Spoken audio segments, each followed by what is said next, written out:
One of New Zealand's biggest financial firms has collapsed after failing to meet a deadline to recapitalise the business. South Canterbury Finance had been in trouble for a while as a result of bad lending decisions made in the boom years. The government has now been forced to step in, and it will be New Zealand taxpayers who are forced to pay. Philippa McDonald reports.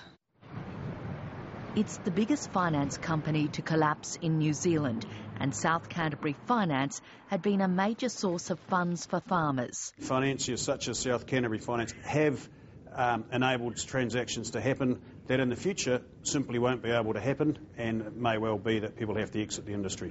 South Canterbury Finance had been an institution in the South Island city of Timaru, and investors had been waiting anxiously for news on whether a deal could be done which would bring the company back from the brink of receivership.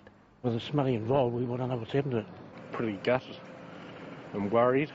But New Zealand's Finance Minister Bill English was quick to contain the damage. The depositors will get their $1.6 billion cash in their pockets over the next month. The money will come from the New Zealand government's Deposit Guarantee Scheme, which was established at the height of the global financial crisis to ensure investor confidence. Without that Deposit Guarantee Scheme, there would have been a run on these financial institutions and they would have gone broke. And that would have had a much more significant impact on the New Zealand economy. The government's saying its bailout won't harm the economy and there's no risk to New Zealand's credit rating.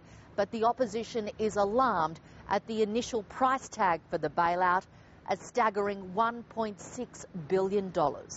The ordinary Kiwi that's struggling to save for him or herself, having to bail out the investors of South Canterbury will come as a huge burden. The government insists it'll get most of the money back by selling the company's assets and that the final cost will be about $600 million.